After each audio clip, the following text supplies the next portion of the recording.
Ci sono varie domande che puoi utilizzare per chiedere che tempo fa. Ad esempio, che tempo fa? Appunto, che tempo fa da te? Oppure, com'è il tempo? O anche, com'è la temperatura? Quanti gradi ci sono? E se invece vogliamo conoscere che cosa dicono le previsioni del tempo, ovvero il meteo, diremmo: che dicono le previsioni? O ancora, che cosa dice il meteo per domani? O che cosa dice per dopodomani? O anche, che cosa dice per il fine settimana? O più semplicemente, come sono le previsioni del tempo? Ciao, io sono Eli e aiuto gli studenti di italiano a parlare in modo sicuro e fluente. Vediamo ora come parlare del tempo, ovvero come descrivere che tempo fa. È bello o anche è sereno. Fa bel tempo. C'è il sole. È una giornata soleggiata. È soleggiato, non c'è una nuvola, c'è afa, è afoso. L'afa è un caldo eccessivo, con umidità e senza vento. Oppure potremmo dire piove, pioviggina, che significa piove poco, diluvia, piove a dirotto. Sia diluvia che piove a dirotto vogliono dire che piove molto. Attenzione a non confondere il verbo con il sostantivo, ovvero il verbo è piovere, mentre il nome, cioè il sostantivo, è la pioggia. Te lo dico perché questo è un errore molto frequente, ma andiamo avanti. Grandina. La grandine è acqua congelata. Tiravento o anche c'è vento. Oppure è brutto, è coperto, è nuvoloso, fa brutto tempo. Procediamo. Nevica, c'è l'arcobaleno, c'è nebbia, c'è una fitta nebbia. E ancora, è variabile, è parzialmente nuvoloso. Parzialmente significa in parte, non del tutto. C'è il temporale e attenzione, qui ci sono due parole importanti, il tuono e il fulmine.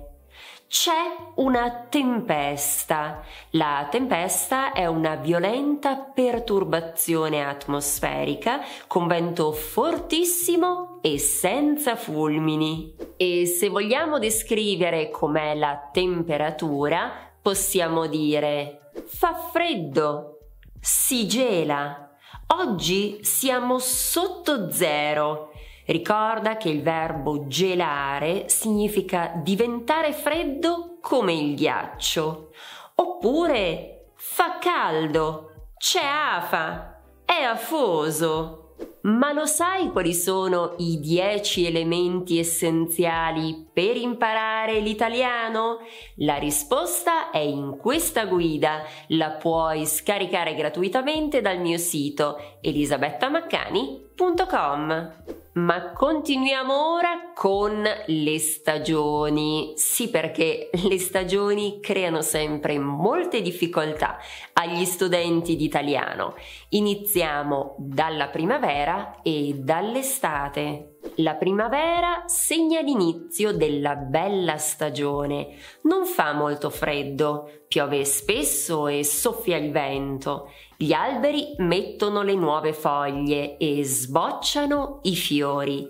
Questa è una foto di Castelluccio di Norcia, in Umbria. Passiamo ora all'estate. In estate il clima è caldo, la temperatura si alza notevolmente e può superare i 30 gradi centigradi. Ci sono spesso dei temporali che hanno però breve durata. La foto è di Camogli in Liguria. La mia stagione preferita è senz'altro la primavera. E la tua? Ti chiedo di dirmelo qui sotto nei commenti. Continuiamo con l'autunno e l'inverno. In autunno piove spesso, inizia a fare freddo e c'è la nebbia. La variazione del colore delle foglie degli alberi, dal verde al giallo e alle diverse gradazioni del rosso, è meravigliosa. E questa è una foto del lago di Tovel in Trentino, la regione dove abito. Passiamo all'inverno. In inverno fa freddo, piove e a volte nevica. Di frequente le temperature vanno sotto lo zero. Lo sport preferito in questa stagione è lo sci. Ecco una foto delle 3 cime di Lavaredo in Trentino Alto Adige e Veneto. E ora ho per te una chicca. Una chicca significa una cosa rara, preziosa, nel senso che ti insegnerò un modo di dire italiano molto comune. Si tratta di un'espressione che noi italiani utilizziamo quando siamo contrariati, cioè quando siamo arrabbiati e vogliamo dare la colpa a qualcuno per qualcosa che non ci piace. Devi sapere che noi italiani abbiamo l'abitudine di dare la colpa al governo, anche quando questo non ce l'ha. L'origine di questo modo di dire non è chiara.